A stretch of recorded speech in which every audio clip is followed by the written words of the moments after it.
आप ऐसे नहीं, आप पत्रकार की तरह बात नहीं कर रहे हैं। आप जैसे किसी मतलब विशेष उसके एजेंट हो। नहीं एजेंट क्या, मैं बात नहीं करता आपसे। नहीं सर, नहीं नहीं नहीं नहीं नहीं हम लोग इलेक्शन पे बात कर रहे हैं। सर आप गुस्सा ना हो प्लीज। सर आप गुस्सा मत कीजिए। इस तरह बातें नहीं करते ना। नहीं नहीं नहीं नहीं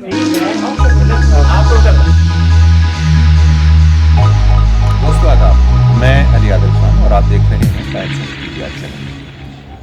दोस्तों, यूँ तो चुनाव के करीब आते आते हम जानते हैं कि सियासत गर्माने लगती है, मौसम चाहे कितना ही सर्द क्यों ना हो।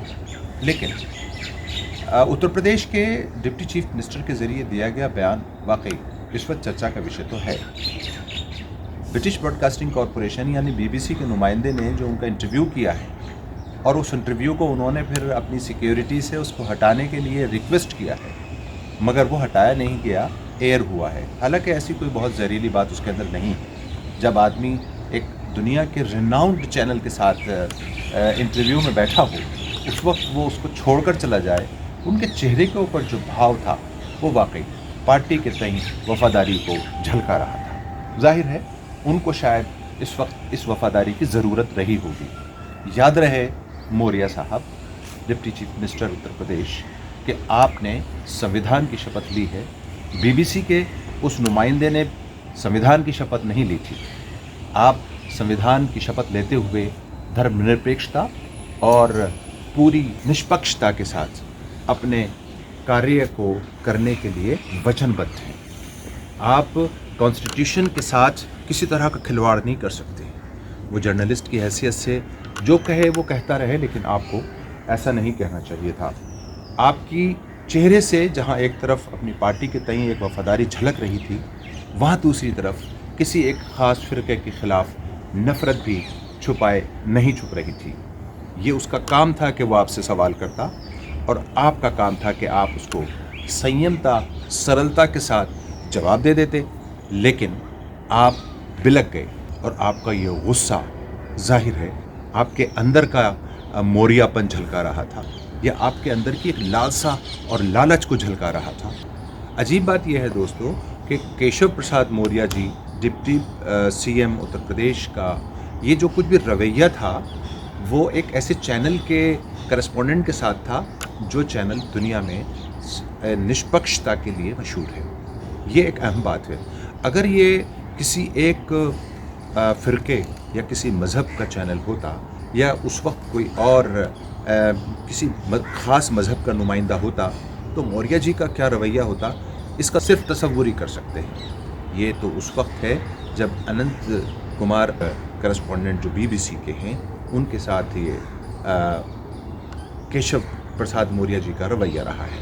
ये इम्पॉर्टेंट है, इस पर गौर करिए। सियासत के संसद और विधानसभाओं में प्रेम और मोहब्बत का ही पैगाम देना पड़ेगा। हालांकि ये हर एक संसद में बात लागू होती है, चाहे वो संसद धर्म की हो या फिर सियासत की। हर जगह मोहब्बत की बयार को बहाना होगा और एक ऐसा चमन खिलाया जाए जहां हर किस्म का फूल अपने रंग और रूप के साथ, अपनी खुशबुओं के साथ उस जगह को महका दे जहां वो गुलशन वजूद में आता हो। दोस्तों, हम आपको दिखाते हैं ये वीडियो जिसमें मौर्या मैदान छोड़ भागे। आप लोगों के प्रचार क्या की वीडियो देख रहा था मैं, आपके पार्टी के हैंडल से ट्वीट हुआ, उसमें अतीक अहमद का भी नाम था, मुख्तार अंसारी का भी नाम था। आप लोग कहते हैं माफियाओं के खिलाफ निष्पक्ष तरीके से आप लोग कार्रवाई करते हैं, बुलडोजर से उनकी संपत्तियों को ढहाते हैं जो गैर कानूनी है। लेकिन उस एड में आपने एक नाम छोड़ दिया, विकास दुबे का। जो नाम देखिए क्या है कि बहुत सारे आरोप लगता है कि आप लोग सिर्फ एक धर्म विशेष लोगों के माफियाओं का ही जिक्र करते हैं, और जो विकास दुबे जिन्होंने 8 पुलिस कर्मियों को देखिए, मारा, आप वो एक नाम वो बता दीजिए, एक नाम वो बता दीजिए जो जिंदा अपराधी हो, बड़ा अपराधी हो, जिसके कारण से मुकदमे कितने लिखे गए, सजा कितने में हुई। मैं उसी बात नहीं करता। पुलिस के साथ मुठभेड़ हुई, मुठभेड़ में विकास दुबे मारे गए। पुलिस वालों को मारा था उन्होंने, नहीं, बहुत बड़ी घटना थी। नहीं, घटना थी तो उसका जवाब पुलिस वालों ने दिया। तो उसको ऐड में क्यों नहीं शामिल करते हैं? नहीं, वो नहीं शामिल करते, हमारी पार्टी का निर्णय है। आप उसमें कैसे हमसे, मैं नहीं जानता, मैंने देखा नहीं अभी एड जो आप जिसकी बात कर रहे हो। ABCD करके जो आप लोगों ने निकाला है, वो आपके पार्टी के लोगों ने भी ट्वीट किया, आपके पार्टी के हैंडल ने भी ट्वीट किया है, और इसीलिए आप पे आरोप लगता है कि आप एक धर्म विशेष के जुड़े नहीं माफियाओं का ही हम जिक्र करते हम हैं। धर्म विशेष के लोगों को जुड़े हुए नहीं देखते, मुझे नहीं मालूम आप किस आप लोग विषय खुद कर कहते हैं, मैं लेकिन देखूंगा अपनी क्या बात है। से जब बोलने की बात आती है तो उनका नाम लेते ही नहीं, नहीं, आप लोग आजम खान का इनका ही नाम लेते रहते हैं, अतीक अहमद का। नहीं नहीं हाँ, जहाँ जिसका नाम लेने की आवश्यकता होगी उनका नाम लेंगे। जी। सर ये जो धर्म संसद हुई थी हरिद्वार के अंदर और फिर रायपुर के अंदर भी, इसमें जिस तरीके से मुसलमानों के नरसंहार की बात की गई, तो ये अधर्म संसद ज्यादा लग रही थी ना कि धर्म संसद। अगर देश का प्रधानमंत्री चुप रहता है या सूबे के मुख्यमंत्री लोग चुप रहते हैं तो इन लोगों को और बढ़ावा मिलता है, इनके और हौसले बढ़ते हैं।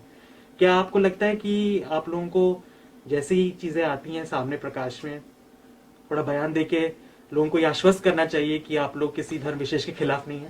भारतीय जनता पार्टी को प्रमाण पत्र देने की आवश्यकता नहीं है। हम सबका साथ सबका विकास करने में विश्वास रखते हैं और जो धर्माचार हैं उनको अपनी बात अपने मंच से कहने का अधिकार होता है। आप हिंदू धर्माचार्यों की ही बात क्यों करते हो? आप बाकी धर्माचार्यों के द्वारा क्या क्या बयान दिए गए हैं उनकी बात क्यों नहीं करते हो? यति नरसनन गाजियाबाद में डासना के हैं, अन्नपूर्णा जो है वो अलीगढ़ की हैं, तो मतलब ये लोग जो जिस तरीके का माहौल बनाने की कोशिश करते कोई हैं, माहौल नहीं बनाने आप की लोग- कोशिश करते। जो सही बात जो लोग होती कहते है हैं कि- या जो उचित बात होती है, जो उनके प्लेटफार्म पर उचित लगती है वो कहते होंगे। मैं तो चूंकि आप ऐसे सवाल लेकर के आ रहे हैं जो राजनीतिक क्षेत्र से जुड़े हुए नहीं है और उन चीजों पर मैं अभी देखा भी नहीं हूँ कि जिस विषय को आप मुझसे चर्चा कर रहे हैं। आपने लेकिन बयान जब धर्माचार्यों की बात करो तो धर्माचार केवल हिंदू धर्माचार नहीं होते हैं, नहीं, मैं मुस्लिम धर्माचार चर्चा भी में होते इसलिए मैं आपसे- हैं, ईसाई धर्माचार भी होते हैं। और कौन कौन क्या बातें कर रहा है उन तीनों चारों बातों को एकत्र करके सवाल करिए, मैं हर सवाल का जवाब दूंगा। आप विषय पहले बता दें तो मैं आपको तैयारी करके आपको जवाब देता। नहीं, मैं ये कह रहा हूँ, आपने जैसे कि इंडिया पाकिस्तान का मैच हुआ, उसके अंदर लोगों ने कुछ बयानबाजी की और फिर उसके बाद उनके ऊपर कार्रवाई की, सेडिशन भी लगाया, राजद्रोह का मुकदमा किया, उनको जेल में डाला। राष्ट्रद्रोह अलग विषय है। आप राष्ट्रद्रोह को और मतलब जो लोगों के मौलिक अधिकार हैं उससे मत जोड़िए। अगर भारत में रह करके कोई अगर पाकिस्तान जिंदाबाद का नारा लगाएगा नहीं सहन किया जाएगा, वो निश्चित तौर से देशद्रोही की श्रेणी में आएगा, उसके खिलाफ जरूर कार्रवाई की जाएगी। लेकिन ये जो धर्म संसद होती सभी समुदाय धर्माचार्यों की होती, सभी संप्रदाय की होती, सबकी होती है, वो जो उनको अपनी बात कहना कहते हैं।